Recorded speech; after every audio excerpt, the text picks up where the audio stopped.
Good afternoon and welcome to Elite Extra, our weekly Facebook Live talk show where we cover concepts in fitness and physical rehabilitation. My name is Joe Banye, and this week I'm covering for Steve, who is our regularly scheduled fitness host. Before I introduce our guest, I want to unpack briefly what this project is about. These Elite Extra interviews are our best opportunity to cover in more depth the topics and answer questions that our clients want to learn more about. We feel strongly that we attract customers who want the whole picture, people who ask questions and look forward to follow-up conversations. And in this project, it allows us to explore the thought process of each staff member. With that said, I want to introduce our guest this week, Anthony Skyrie. Anthony is one of our longest tenured trainers at Elite, and Anthony has really defined himself as a special resource in our company. Anthony's system, branded Youth Movement, makes him our go-to for youth fitness, adolescent fitness, and working with older individuals who come to us looking for a trainer to help them move like a younger version of themselves while getting a great workout in.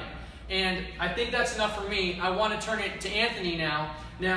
Before we get into questions, Anthony, talk a little bit about your road to Elite, and before you got to Elite, what were you doing before you got into the fitness industry? Sure. Thank you for that great introduction, Joe, and hello out there, Facebook Live.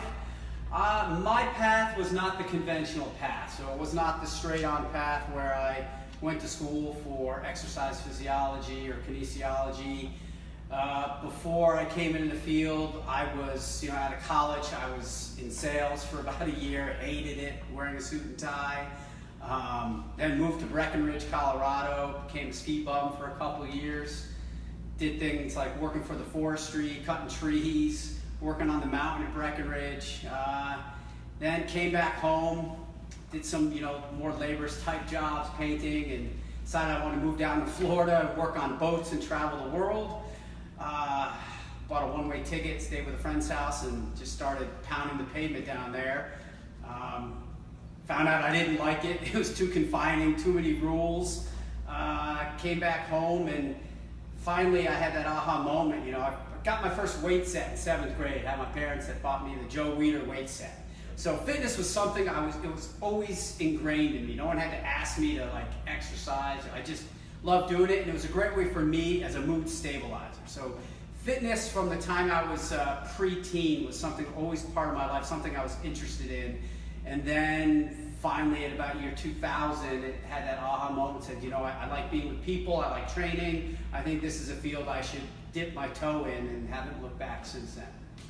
Now, from your prior experience, prior to being a trainer, which of your jobs do you feel has helped you or was a supplement to to your role now?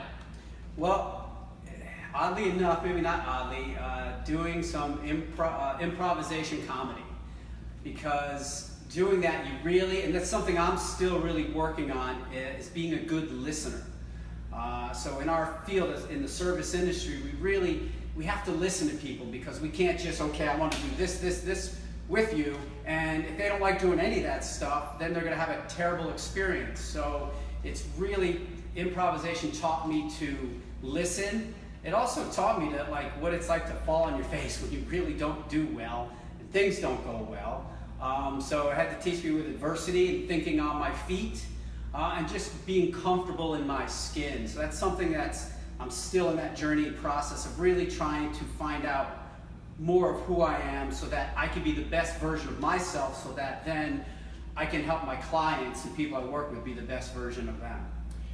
Now, let's fast forward a little bit into youth development or youth fitness. And I want to first define, for anyone who's listening, the youth population that you work with. So what age group, and what are the kids' goals, whether defined or soft goals that they have? Who are you working with? Well, I started as a personal trainer, and I was working with adults, and I started thinking about my experiences growing up playing sports. And great experiences, but it seemed like every coach I had was a drill sergeant. It was 100% every time. We had double practices in the summer at 9, 10 years old out in the heat. And we lost a lot of kids because they're like, this isn't fun. So I thought back, I'm like, I want to be able to work with kids and give them a different experience. But I'm like, how do I do it? How do I get started? What information is out there? So I just started researching and slowly getting into it. So I started working with tennis kids at the Norwalk Fitness and Tennis place, which is now Intensity, and I was doing their half-hour tennis fitness. So that's how I kind of got started, and I was totally green. And then I just kept building up more experience.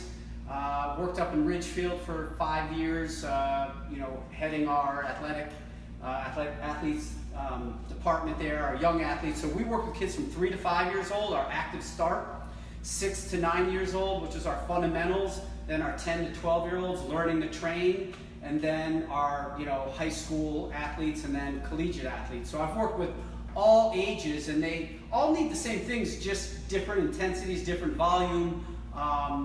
So mainly now kids I work with are as young from 8 years old to 18. What Anthony's touching on there in a very digestible way is a concept that a lot of parents aren't familiar with, and that's this term long-term athletic development, which is a very systematic and scientific approach to developing any individual, but really developing athlete from the time they're 3 or 5 up through, we'll say, competitive college sports and into the pros. Talk a little bit about, just briefly, these different types of windows of development, because I find this most fascinating, and I was green to this. I didn't know this for a long time.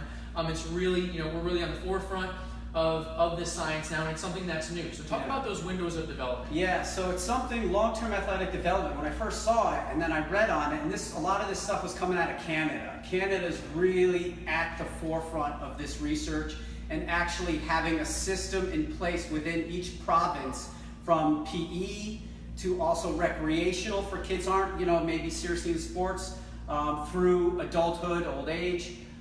So they have a progressive system for kids that they go through in their developments, and these windows of opportunity, because as kids are growing neurologically, they have different needs. So 3 to 5-year-olds, they need a lot of movement. You're not doing form-based coaching at this age. Same with 6 to 9-year-olds. You start to get into some form-based coaching, but you really got to give them all sorts of movement: running, jumping, skipping, crawling, striking, throwing, catching, all these types of movements. You want them to experience them, how to throw a ball as far as they can, to kick a ball as hard as they can, as far as they can. Good, sound, fundamental motor skill movements. And then once they get to 6 to 9 years old, they have those skills, then you can start adding in other more refined movements. And as they go through these windows of opportunity, they call it, is speed development. 3 to 5 years old, they got to teach them how to run fast. Then when kids get to like 10 to 12, they're growing.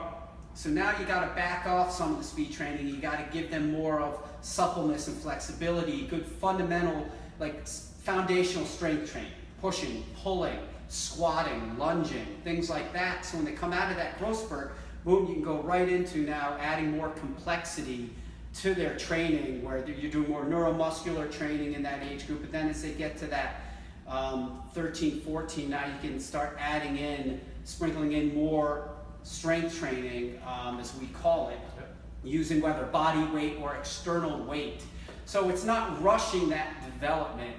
And I didn't coin this term, but I love it, is, it's basically slow cooking the child or young athlete, their development, not microwaving the process. Because we live in a day and age where we want information as quickly as we can. We want everything happening yesterday. So where we live in today, it's hard to this takes time. Building strength and speed and motor skills takes time, and having a progressive system, just like we have in schools for kids, reading literacy, verbal literacy, mathematics, is they have a progressive system. Same thing with movement. That's what the LTAD brings. Yeah, I think it's so interesting that there are different physical capacities that you want to focus on and develop in those different windows. I think you said 7 to 9 is speed window 1, 10 to 12 is when you're developing more suppleness, flexibility, maybe coordination. Coordination, some endurance. And then as they mature, then it's time to load and to begin to teach strength training. And that's what Anthony's programs, what can be overlooked if you were to just see them as an outsider, not knowing that per age group you're doing something different based on their physical physical needs.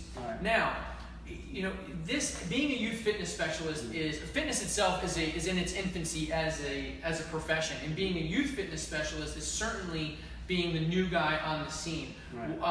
Why do you feel that you're really? Everyone needs fitness, but why are kids nowadays needing more structured fitness plans?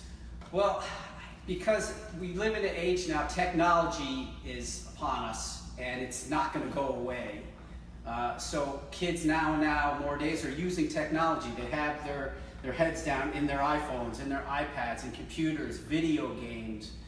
So our lifestyle has brought us into this position, this short and flex position. You watch people walking around the street, they have their heads down. So technology, number one. Two, just, even kids that are playing sports, how physically active are kids every day? Are they doing at least an hour, some type of physical activity? And the day and age where I grew up in the 70s, 80s, where free play was more of the norm, and sports was kind of like a side thing we did, but it was seasonal.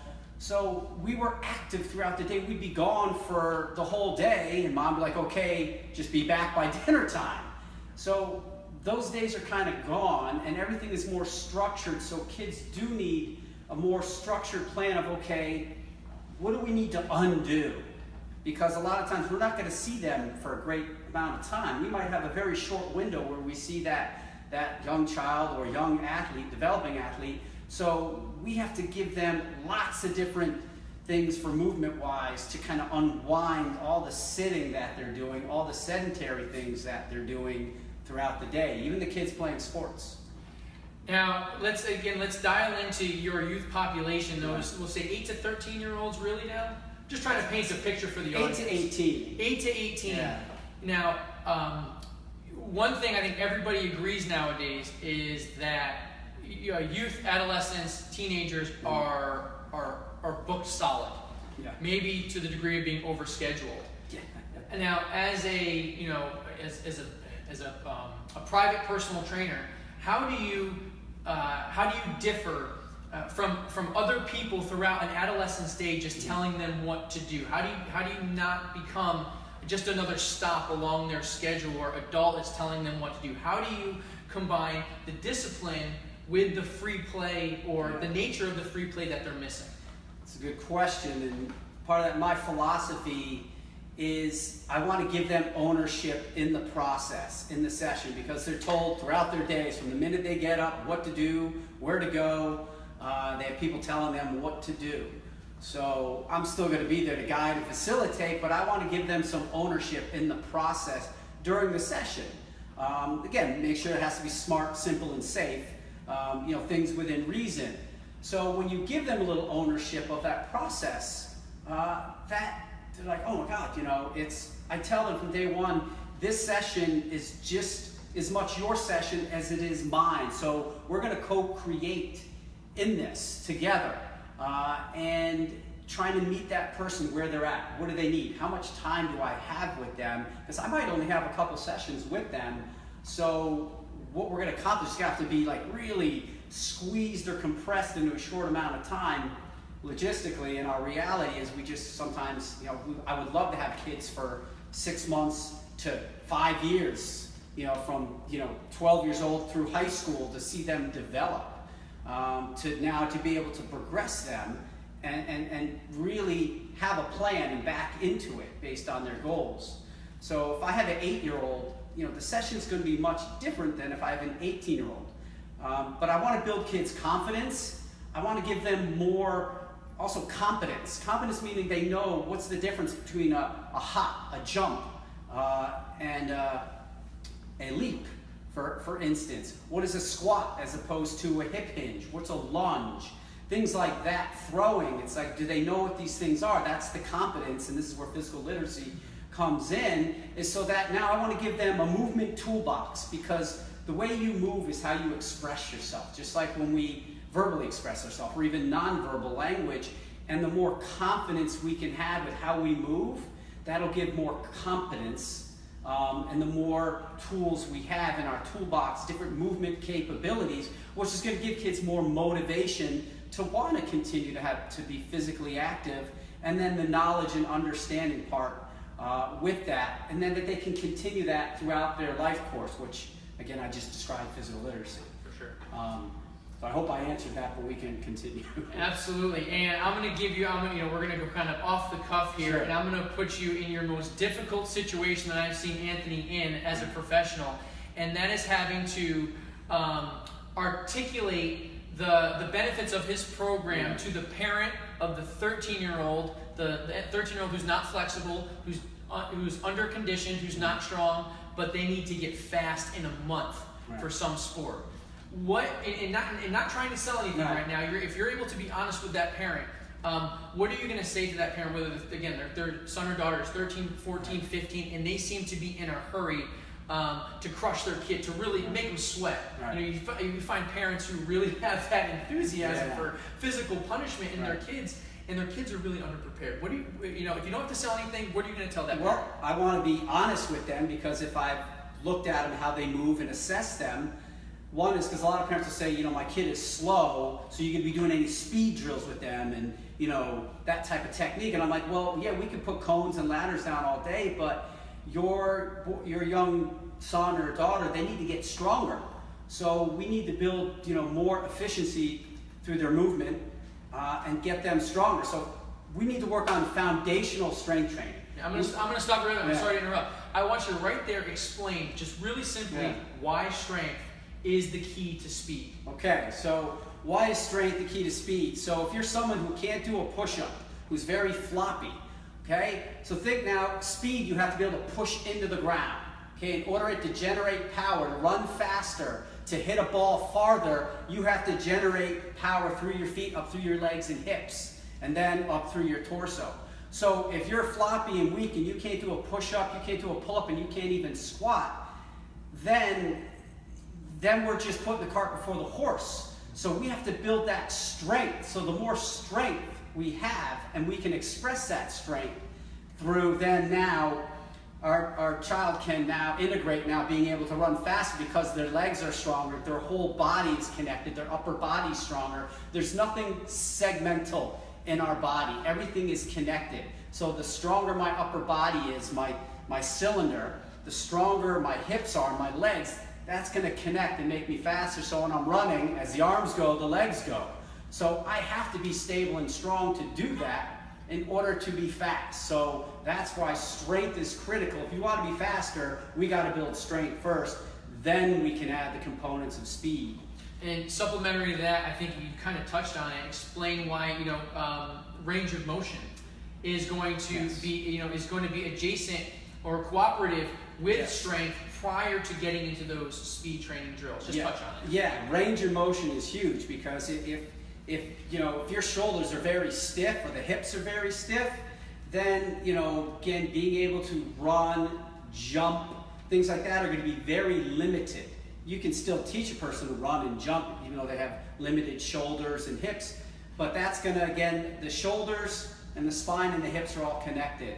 So if we want to be able to express power and speed and strength, we have to have, as much movement capability or mobility in certain joints to be able to then connect the rest of the body. Well, Mike Boyle talked about that, mobility, stability continuum, having very mobile ankles, stable knee, mobile hips, low back, you want stable in that lumbar spine. We want our rotation to come through our thorax or our mid-back. And shoulders, yes, we need mobility, but we also need stability within the shoulders as well. So we want to work on all those segments while building strength and speed at the same time.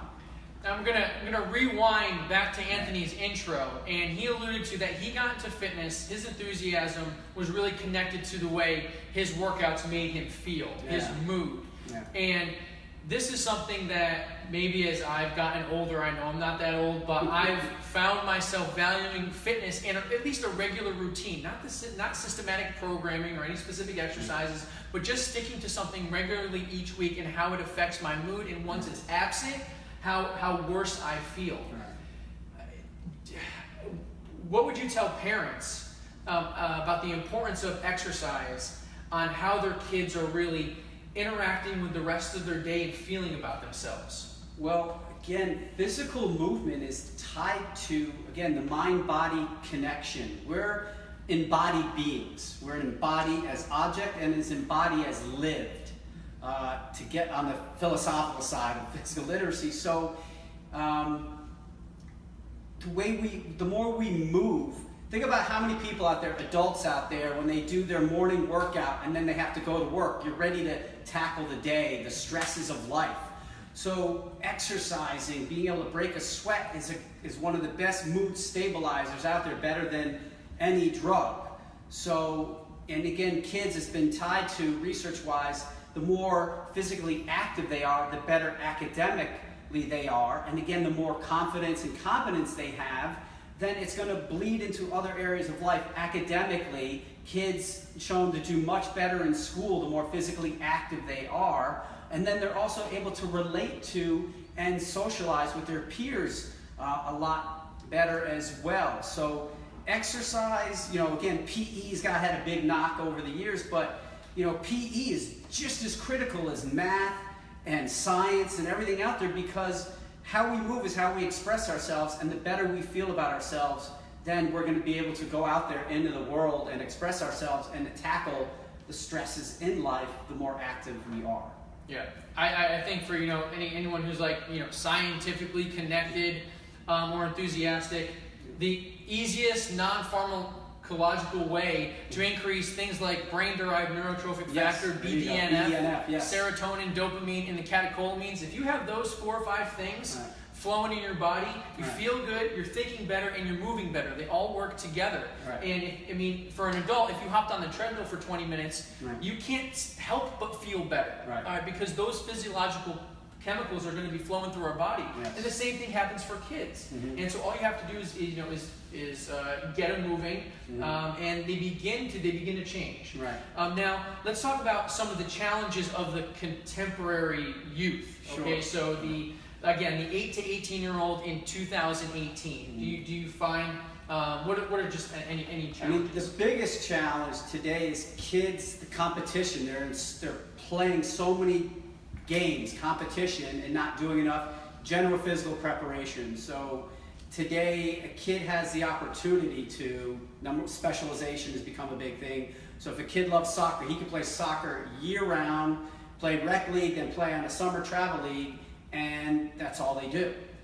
So kids are doing a lot of competing, but no general physical preparation, working on getting stronger, more suppleness or mobility, flexibility, working on foundational strength, having more movement capabilities that will help enhance their athletic endeavors. So it's just, as you said, kids are overscheduled, so it's very hard to get kids in and to really do some strength training, foundational strength training that will help them in their sports. So we see a lot more injuries too today, a lot of non-contact injuries, a lot of overuse injuries in kids, elbows, shoulders, for girls, knees, spondylolisthesis, low back, spondy, where they're constantly, again, because they're not very stable, and they're grinding on those lumbar bones back there, and they're creating stress fractures because they're not stable enough. So we see a lot of that happening today. So that's the biggest thing, is the competition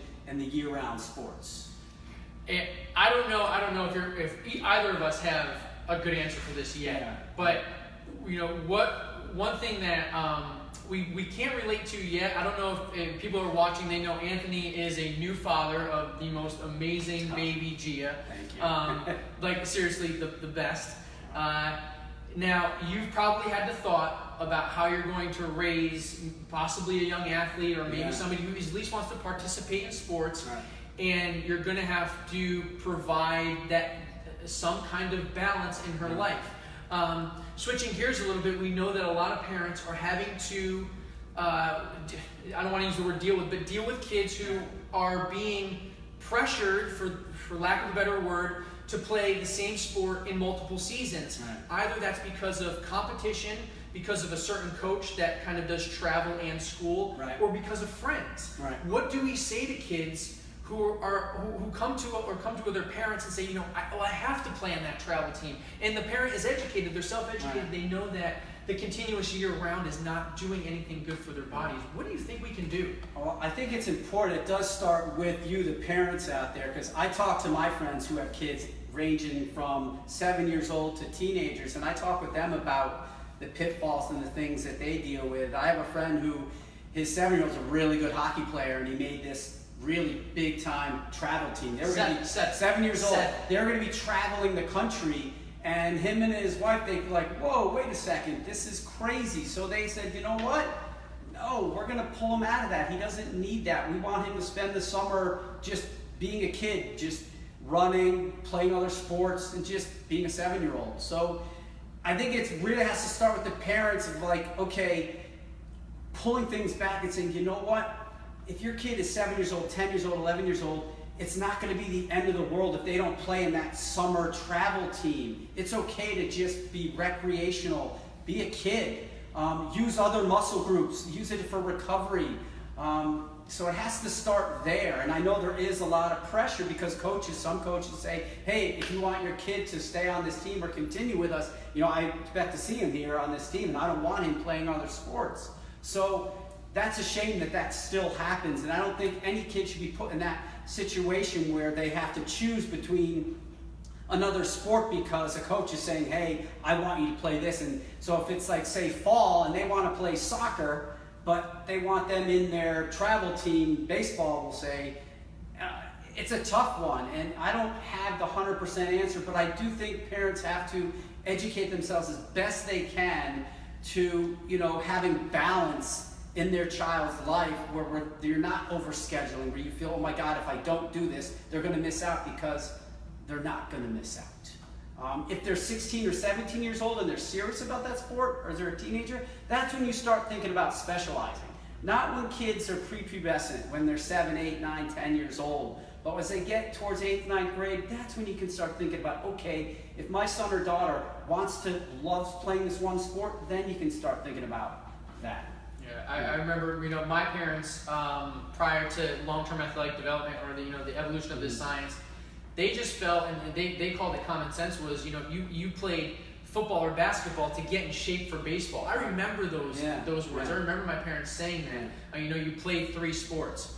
Now, we're going to wrap up here, and Anthony, if he hasn't already demonstrated enough, is really enthusiastic about, regardless of what you choose for your athlete, whether they're going to play one sport all year round and compete, or they're going to play multiple sports. Anthony is really enthusiastic that parents create a nutritious environment emotionally around the competitions. What's something that you would tell parents on how to engage with your child, their child, you know, before or around maybe, you know, games and tournaments? Well, the simplest thing that a parent can do for their, and I know it's hard because as a parent you want to, whether after a game and maybe they didn't have a good game, you want to talk to them, you want to go over the game, and a lot of times kids don't want to do that. So the simplest thing any parent can do out there, your young child or children are in sports or recreational activities, is just tell them you love to watch them play. And that's all you have to say. Because kids will then, when they want to open up to you, they will open up to you and want to talk about maybe the game, how things went wrong, or maybe how they can improve things. But try as best you can to back off of that. Just for the sake of it, just say, I love watching you play in whatever sport or recreational activity that is. And I just want to give some props out there because I'm still learning as a coach. I learn a lot from my kids. I learn a lot from other people. So, you know, down this road, people like Dr. Kwame Brown, Phil Houston, Dave Jack, Margaret Whitehead, who is the godmother of physical literacy, Daniel Coyle out there who wrote the book, The Talent Code, people I've talked to, and local PE coaches, and just people all around. There are people doing great things that I learn from all the time, and they're out there doing great things as we speak. So props to all you guys, and I still learn from you guys and people around. So there are a lot of good things out there. So for parents out there who are having a challenge out there, or maybe have questions, look to some local people in your town to ask the right questions if you're not 100% sold on what's happening in your kid's sport. Because if they're not having a good time, or if you see your coach that constantly just yelling at the players, is that something you want your young child or adolescent to be involved in? So start to ponder these things and look to local people to get other feedback or other information where they can have a better experience. That's a great place to wrap up. I want to thank Anthony for such an enthusiastic conversation. I hope this was really educational. Next week, I hope you tune in to the same time when Elite Extra will be hosting Matt Sovaggio, who is the engineer of our 90-minute running assessment. He'll be talking all things running from rehab to performance. Thanks for watching Elite Extra. Thanks so much. Extraordinary life support for people who lead extraordinary lives.